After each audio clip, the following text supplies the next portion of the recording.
మేము చేయని తప్పుకి మేము జైలుకు వెళ్ళినందుకు కూడా నాకు బాధ లేదు, కానీ మేము చంపాము అని మీడియా ఛానల్లో ప్రచారం చేయడం నాకు చాలా చాలా చాలా బాధ వేసింది. అతని చావులో మా ప్రమేయం లేదని గౌరవ కోర్టు భావించింది కాబట్టే నాకు 19 రోజుల్లో బెయిల్ వచ్చింది.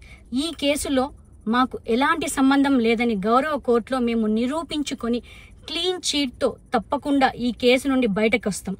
ఈ కేసు చెన్నై కోర్టులో విచారణ ఉన్నందున నేను ఈ కేసు గురించి ఇంతకు మించి మాట్లాడకూడదని మా లాయర్లు నన్ను సూచించారు. మేము ఏ తప్పు చేయలేదు, నిజ నిజాలు ఆ దేవదేవుడికి శివయ్యకి తెలుసు. ధైర్యంగా పోరాడతాం.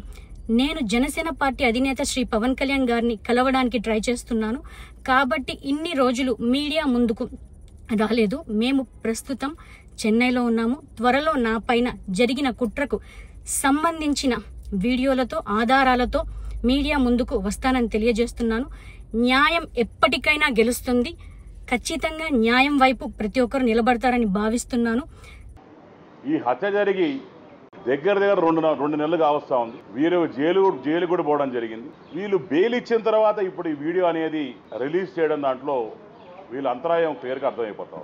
ఒక సింపతి తెచ్చుకోదానికో లేకుంటే కష్టపడి గెలిచి ఈరోజు మంచి పేరు తెచ్చుకొని శ్రీకాళహస్తిని అభివృద్ధి చేస్తున్న నా మీద బుడద జల్లదానికో చేస్తున్నారని చెప్పి ఒక క్లియర్ కట్ సంగతి తప్ప దీంట్లో వాళ్ళ డ్రైవర్తో నాకు డిపాజిట్లు కూడా గెలవని వాళ్ళతో ఆ రోజు మాకు వాస్తవాన్ని ఈ రోజు వరకు కూడా నేను ఆవిడతో ఎన్నో ప్రాబ్లమ్స్ ఫేస్ చేశాను ఎలక్షన్స్ ముందర కూడా. కానీ ఏ రోజు కూడా ఈ రోజు వరకు ఆమెను సస్పెండ్ చేసిన తర్వాత కూడా, ఆమె మర్డర్ అయిన తర్వాత కూడా, వాళ్ళు మర్డర్ చేసిన తర్వాత కూడా ఇప్పుడు వరకు కూడా నేను ఏ రోజు ప్రెస్ మీట్ పెట్టలేదు, ఏ రోజు వాళ్ళ గురించి చెడ్డగా మాట్లాడలేదు. ఏ రోజు గురించి కూడా ఒక కూటమి ప్రభుత్వంలో మనం సర్దుకొని పోవాలా, జాగ్రత్తగా ఉండాలా, ఒళ్ళు దగ్గర పెట్టుకుని పనిచేయాలని చెప్పి మా నాయకులు చెప్పారు కాబట్టి ఏ రోజు కూడా నేను ప్రెస్ మీట్ పెట్టలేదు, ఏ రోజు మాట్లాడలేదు. కానీ ఈ రోజు మాత్రం నేను చెప్పదలుచుకున్నాను.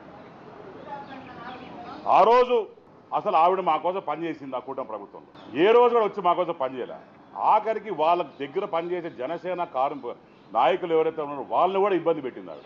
మా తల్లి కావచ్చు, మా భార్య కావచ్చు, ఇంటికి వెళ్ళి ఓటు అడిగేదానికి పోతే, ఓటు అడిగి పనిచేయమని చెప్పేదానికి పోతే కనీసం ఇంట్లో కూడా రానిలే. ఏ రోజు కూడా చెప్పలేదు బాధ మీద. ఇలాంటి చెత్త రాజకీయాలు చేస్తే మాత్రం డెఫినెట్గా ఎవరిని వదిలే పరిస్థితి ఉండదు. డెఫినెట్గా దీని మీద ఒక స్ట్రిక్ట్ ఎంక్వైరీ చేయాలి. ఈ రోజు నా పేరు చెప్పారు, రేపు ఇంకో నాయకుల పేరు చెప్తారు. ఈ రోజు నా మీద బురదబల్లే ప్రయత్నం ఉంది. రేపొద్దున ఇంకోటి మర్డర్ చేసి వాళ్ళ దగ్గర ఒక వాంగ్మూలం తీసుకొని ఇంకోటి పేరు మీద పెట్టే ఒక కొత్త వే ఆఫ్ రాజకీయం అనేది ఈరోజు చూస్తూ ఉన్నాం.